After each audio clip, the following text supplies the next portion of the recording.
the door to change only opens from inside. How can you, wanting to move a car, but you have your legs on the brake? No matter how many people who are coming to help you push the car, you have to do the first thing by doing what? Taking your legs off the brake. Purpose is impossible without selflessness. The only satisfaction that you derive in the scheme of purpose is the joy you get when you see other people being helped. Now, we think that parents raise children. No, first of all, parents are raised before they raise children. Because before you get the child to behave, you have to learn to behave. Purpose is always environmental, part-time. What you call the one thing is because you found yourself in a place where that one thing was possible. For example, we live in Nigeria.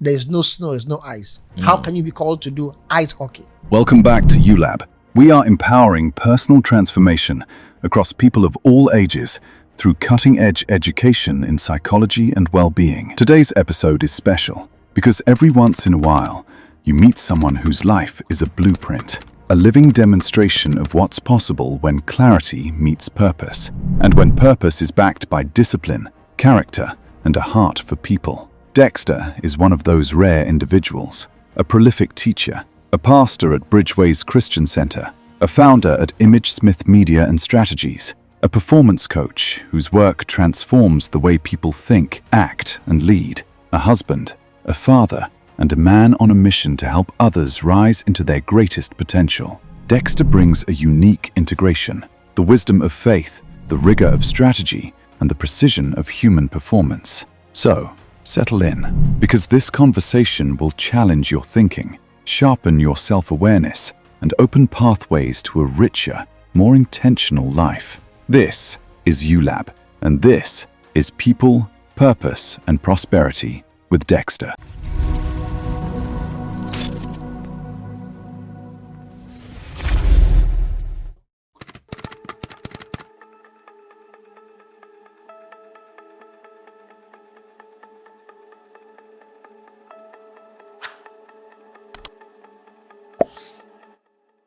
Pastor Dexter, welcome to the Ulab show. Hey, the gladiator. It's good to have you. Same here. Thank you for having me. Yeah, It's good been to a long have time you. coming. Yes, sir.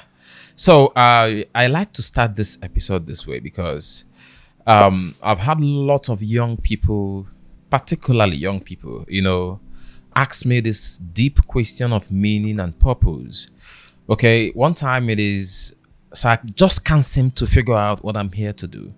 And the next time it is, sir, how do I find what I'm actually designed to do here? Is it one thing or are there multiple things I can do? So the question of meaning and purpose runs deep in the minds of people. So in thinking about it, I'd like you to tell us what is one thing or multiple things you think people get wrong in trying to discover their purpose? Well, the whole concept of purpose is not in itself a simple matter. Okay. Even though it's supposed to be straightforward. Yeah. It's not, okay, it is simple but not simplistic. Let me say that. Because first of all, once something has become a cliche, then you are sure that half of people will not understand what it is about. So you hear the word purpose being thrown around carelessly, but people don't know what purpose is. Because you can't talk about purpose without talking about design. Okay, yes. And you can't talk about design without talking about the designer. 100%. Just like this microphone cannot in and of itself decide what it wants to do. Sure. You have to go back and know who made the microphone and what the microphone was designed to do. So the intention of the designer in the design specification is what the purpose of the mic is. Okay. And we can't talk about purpose without talking about God. And at the risk of sounding critical, if you are an atheist, then it takes an extra layer of dumbness to be an atheist. Believing there's no God, there's no greater power beyond you.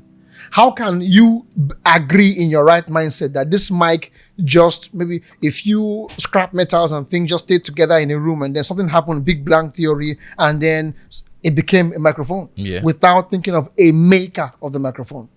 So if you're not agree that somebody designed the microphone and made it what it was, how can you think that the human being, this contraption called humanity, which is the most complex machine there is, 100%. Just came into being by some figment of chance? So it doesn't hold water. Okay. We must know who made man. Why did he make man? That's where it starts from. Okay. That's one. Okay. Then you can't talk about purpose without talking about morality.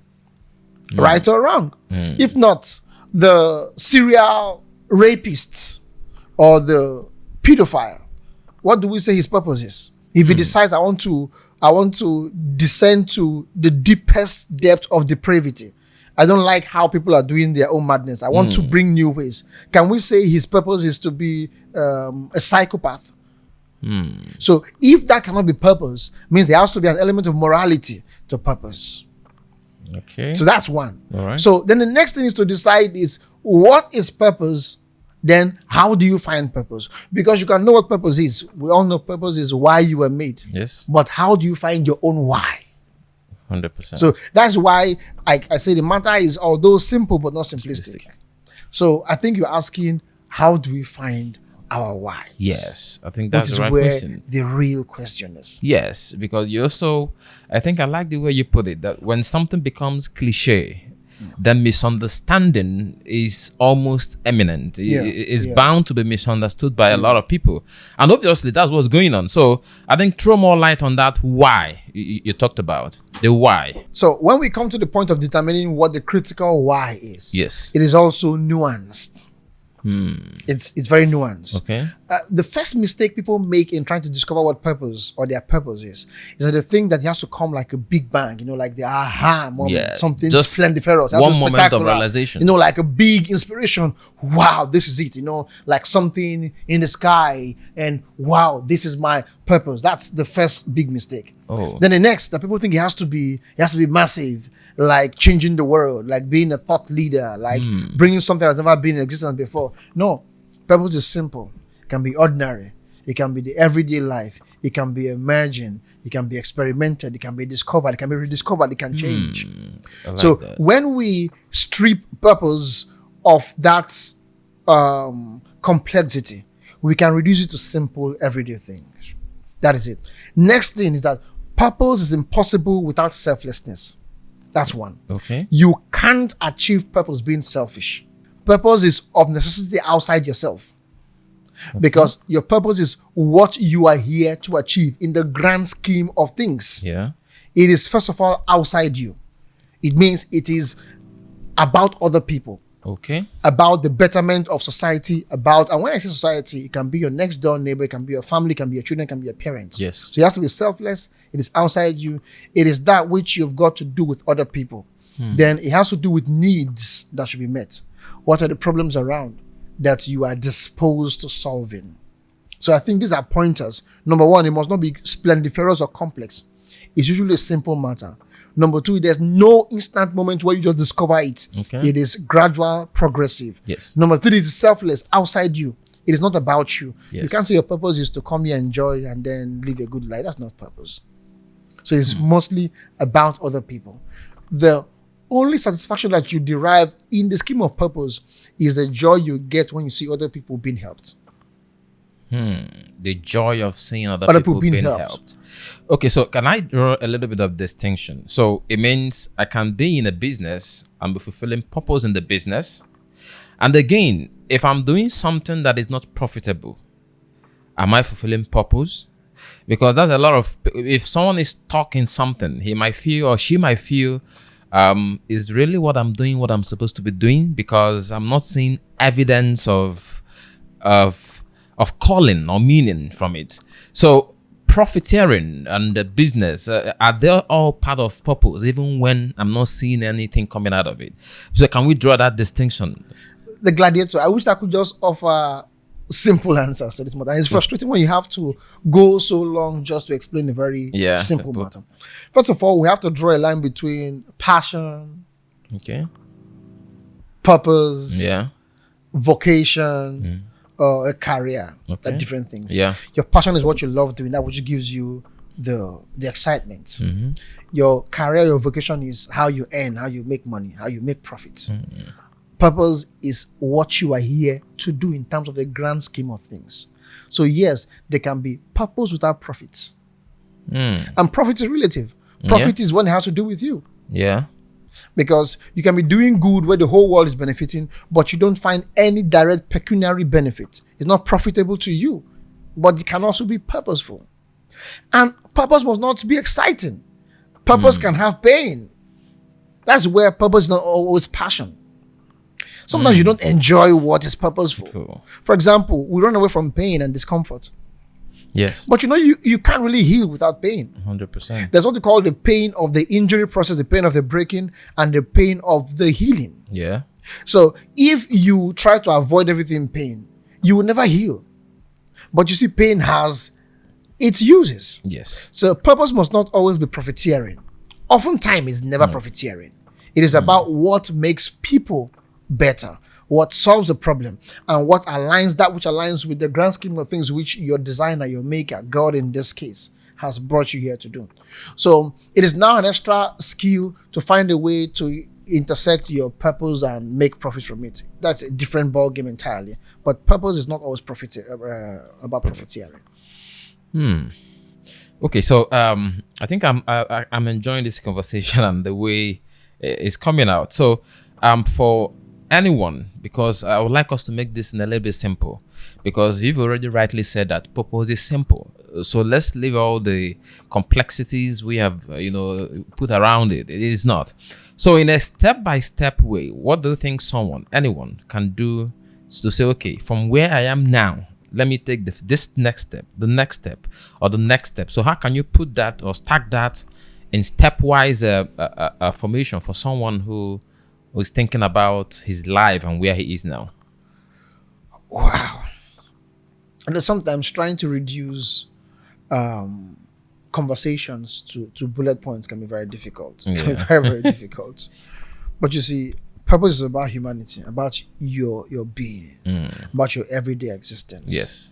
That's what purpose is. Purpose is both in your failings, in your successes. Yes. It's about you, about your existence. So once somebody, like a baby born today, cannot be said to be fulfilling purpose, cannot be said to. Yes. Unless we look at it critically. Maybe the parents waited for 3, 4, 5, 10 years Yes. before they had their first child. And then the day the child came, the parents are filled with inexplicable joy, which nothing, no wealth, no accolade, no influence could have conferred on them. Yes.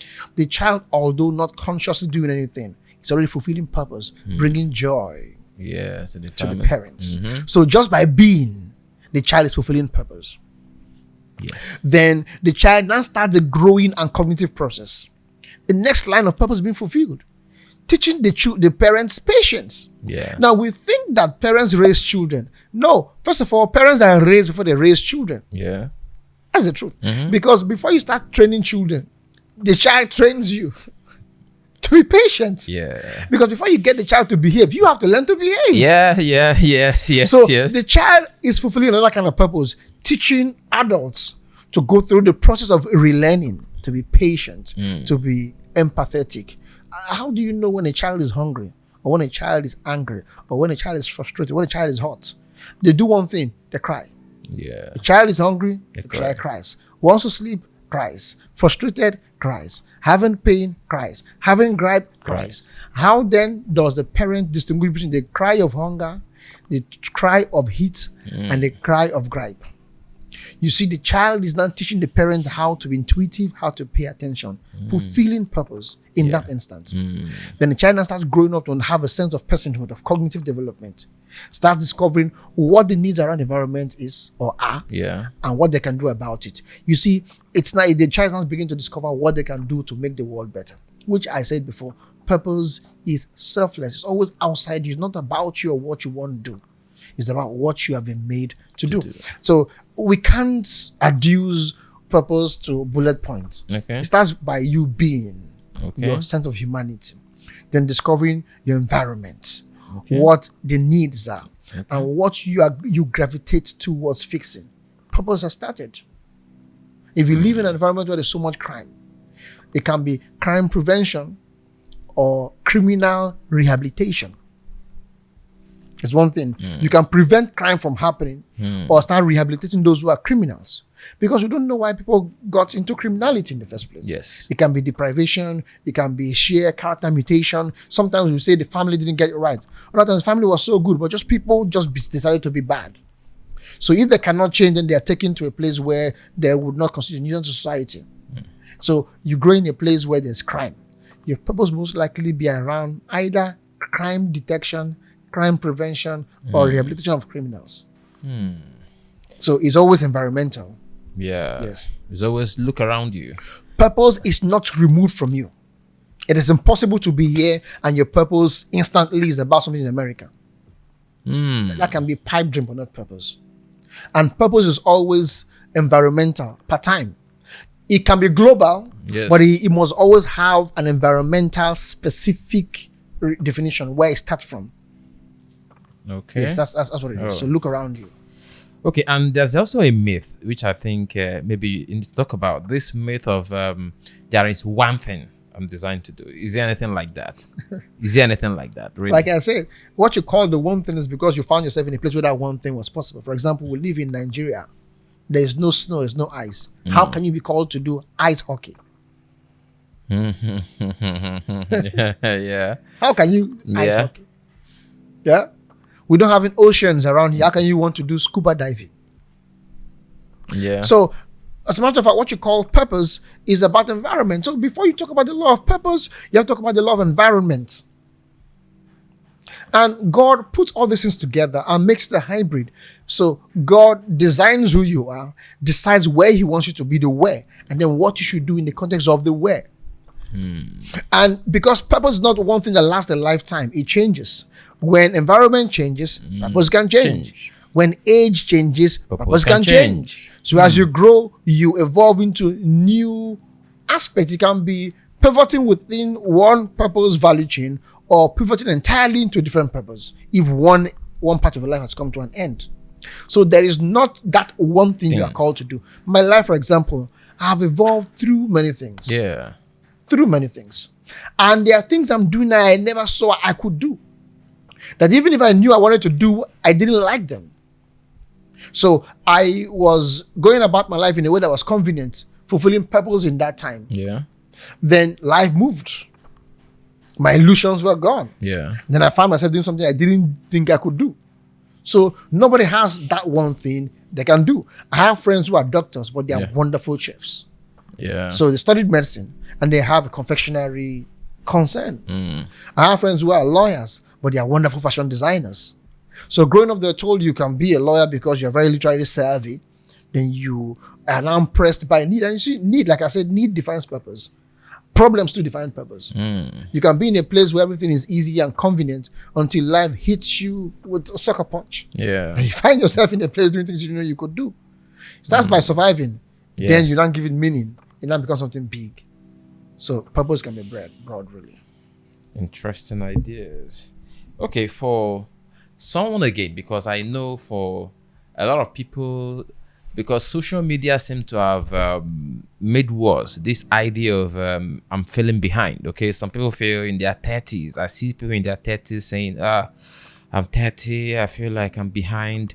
I don't know what I'm supposed to be doing with my life. So whether you are 30, 40, or above 50, you know, regardless of anyone's age, how can they rediscover? I think you almost said it in whatever in part of the things you said before, but these concerns are strictly for people who are feeling kind of lost behind. in life. Yes, you know, how do you think they can rediscover and bounce back to fulfilling purpose? Okay, I'm very careful not to make definitive or blanket comments. Okay. For example, as people say no time is late. It is both true and untrue. That's the truth. Yeah. Yes, you can start anytime. Yeah. It's both true and untrue. There are things that age, as a matter of fact, there are most things that age gives you an advantage. Yeah. The best time to start was yesterday. The next best time is today. Yeah. The worst time is tomorrow. Yeah. So purpose is always time sensitive. So the earlier, the better. They say there's nothing. The only thing that is bad to start early is death. Every other thing. Yeah. Look at those who are great composers, who are orchestra conductors. Look at those who have done anything significant. Most of them started early. Yes. So early is good. Better. Early is better. Another problem is that even though you can learn skill at any time, but there's something about discipline. Because there are things that you cannot adapt to easily when you of age. Okay. So I want to lay the foundation that every time is not the right time to start. Okay.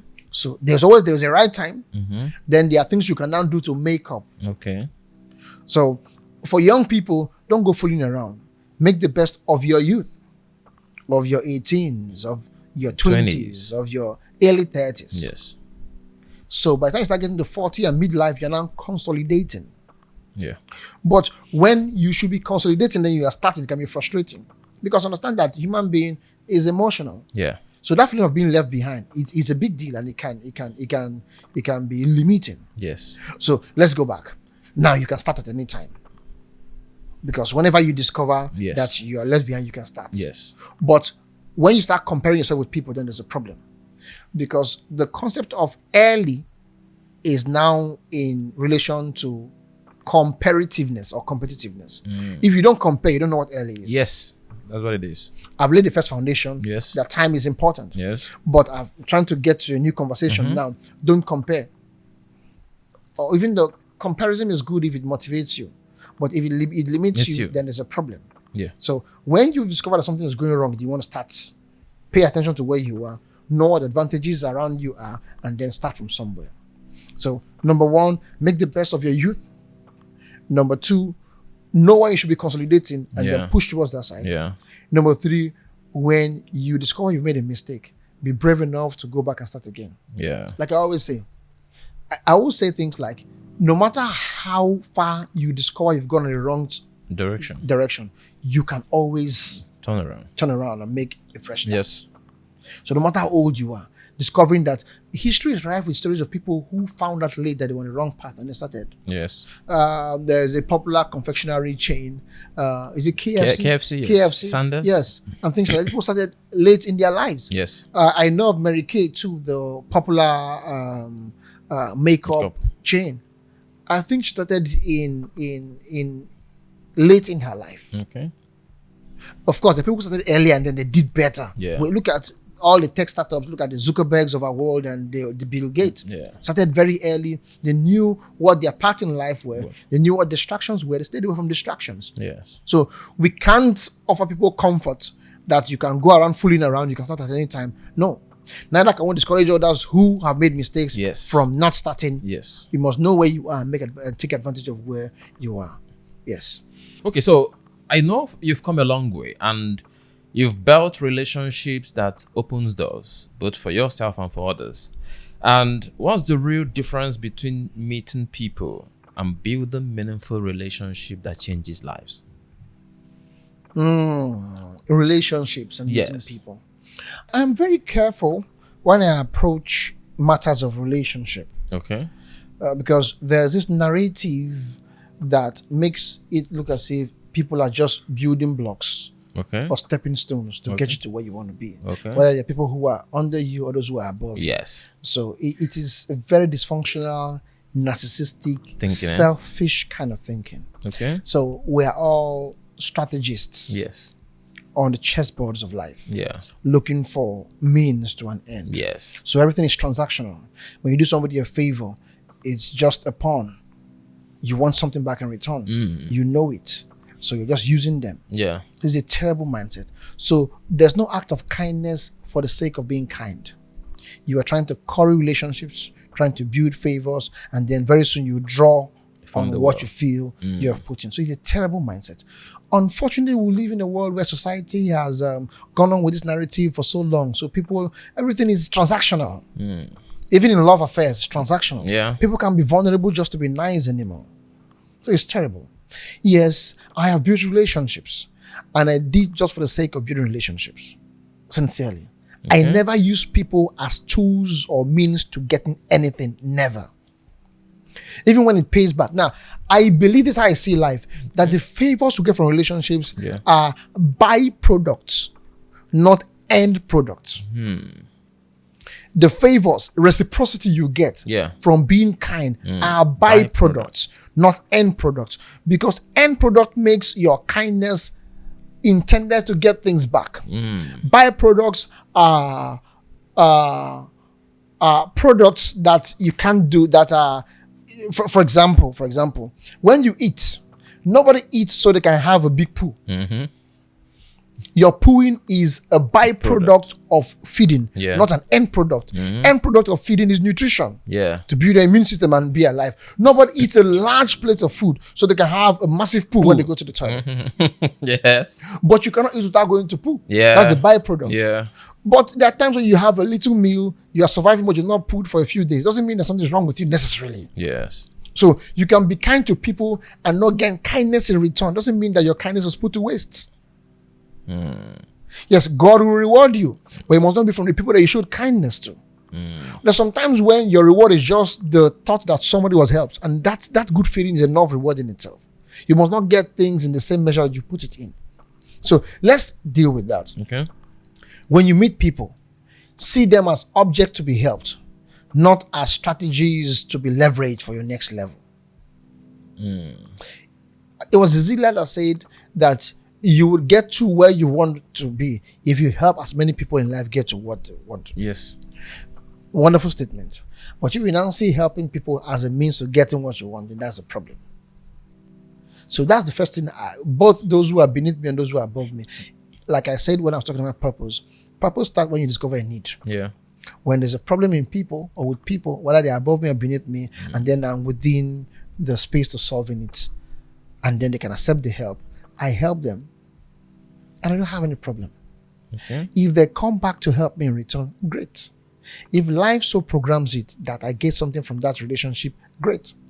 But I believe that I'm sufficient in myself, because when God gives you a purpose, He provides everything within you to go about that purpose. So when it's within my purview, I help and I move on. If I have to pay attention and come back to monitor what is going on, I can do that. But to not be strategic in a way where you are keeping tabs and marking, okay, I help this person, what have they become? How can I use them for that? That becomes a crazy thing. I have another very difficult mentality when it comes to helping people or when it comes to relationships. Very, very difficult. I might not recommend it for everybody. It's called the bacon and eggs principle. You must have heard about it before. Bacon and eggs is a popular intercontinental breakfast. Where you have two animals. You have the chicken, the bird, and you have the pig, which brings the pork, the bacon. The chicken laid the egg, contributed to the meal, and moved on. But the pig didn't contribute to the meal. The pig became the meal. The pig had to die for bacon to come. Whereas the chicken just laid eggs for the eggs to be. So what profit does the pig get from providing the meal of bacon? None. The pig was not alive to even see the person enjoy it. As difficult as that might sound, when we come to think of life and relationship as being quid pro quo from which we must get everything we put in, then we've ruined everything that God intended for us to do. So there are times when there is no physical, visible thing you can see from a relationship. But you know that these people need you, this transaction needs you, the conversation needs you, and you come to do what you have to do and move on. So when you are in need, God has a way of orchestrating people to help you. But you're not doing that because you want to be helped tomorrow. That's how I see things like that. From ordinary relationship. When it comes to business and transaction, it's different. Because for business to thrive, there has to be value exchange. Even business has to be done selflessly too.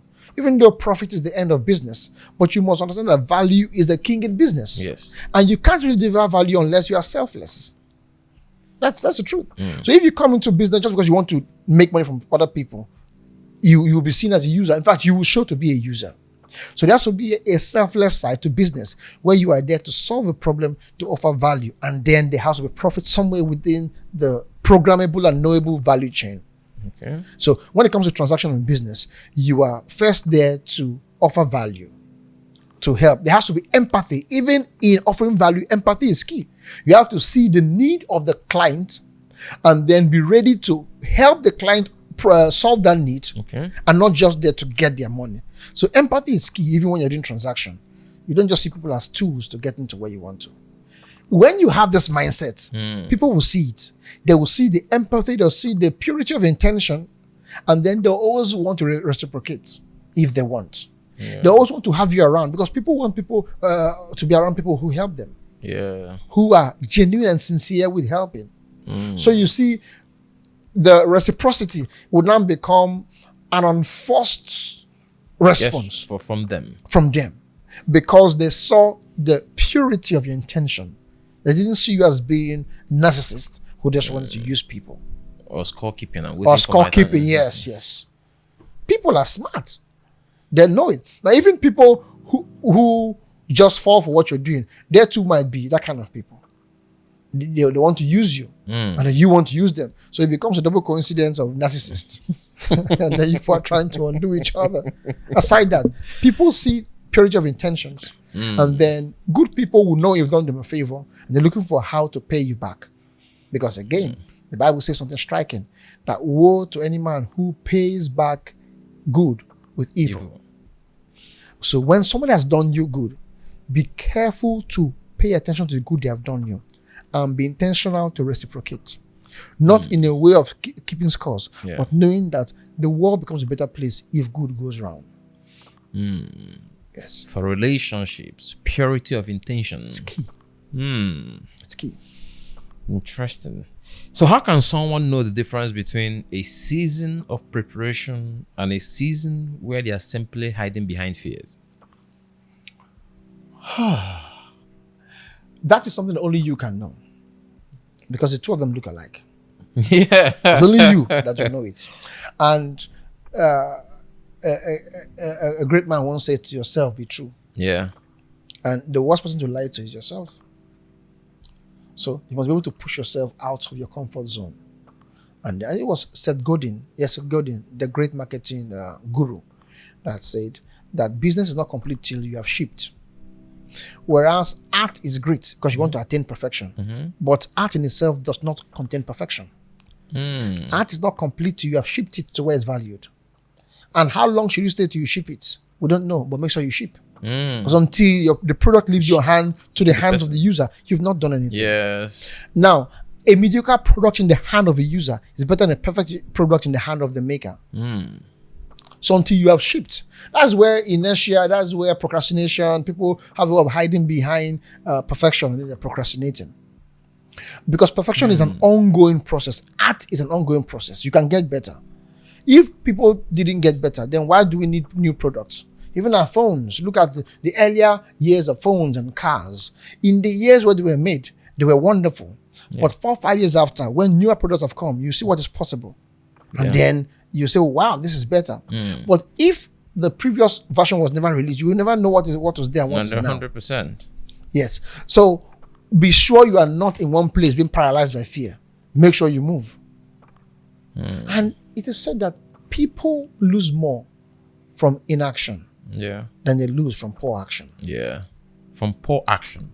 Yes. Yes, that's the truth. So people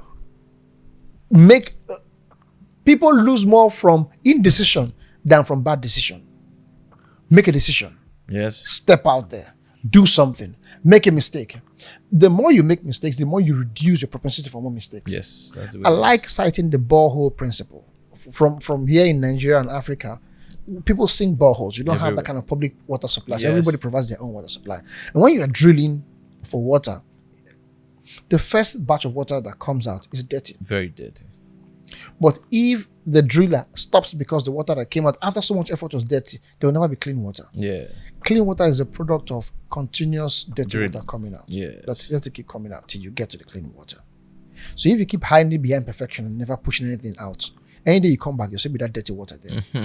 Waiting for you. Waiting for you. So life has to flow. The flow principle has to flow. Interesting.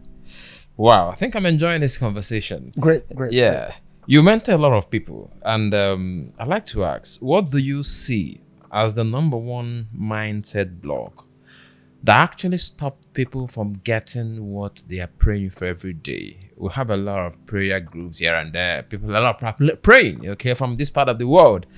And at the end of the day, people can match what they are saying they want with the result they have in their hands. What do you think about that, sir? Change aversion. Everything revolves around change aversion. Both self-sabotaging patterns, both learned helplessness, all those things revolve around change aversion. Because my ideology of prayer is that prayer doesn't change things. Prayer changes you first. Prayer changes you first. That changes things. Yes. Because what God does is to first craft you into the person that can get those things done. So you change first. And for you to change, you have to face your fears. You have to step into places where you feel uncomfortable. You have to change. So the aversion to change is the first block people get. Then you have these self-defeating patterns or self-sabotaging patterns. How can you, wanting to move a car, but you have your legs on the brake? But you want to move the car. You want to move a car. No matter how many people who are coming to help you push the car, you have to do the first thing by doing what? Taking your legs off the brake. So a mentor is only an external player, and the door to change only opens from inside. It opens from inside. So you must realize there's that in psychiatry, it is called insight. And it's the first thing a psychiatric doctor wants to see in a patient, insight. Insight is an awareness that you have a problem, you need help. Yeah. Even in mentorship, in coaching, it's the same thing. Same thing. Yes. Of course, it's a cliche. You can force the horse to the water. You can't force the horse to drink. Yes. I mean, I've been most frustrated with people who didn't want to open the door for change. No matter how smart a mentor is, no matter how many people he has helped, you can't help somebody who doesn't want to help, who want to be helped. Because there has to be cooperation. I do my side of the bargain, provide insight. I provide the foresight. Yeah. I provide the alternative thinking pattern. I provide the knowledge resource. Then you have to have insights and then see where you are and see where you want to go to. And then we can together get something meaningful going. So I think that's the first thing I notice in people, that aversion to change. Yeah. So the actions, the words can suggest they want something done. The actions, you're saying a different thing. Yeah, a different thing. You're not making any effort.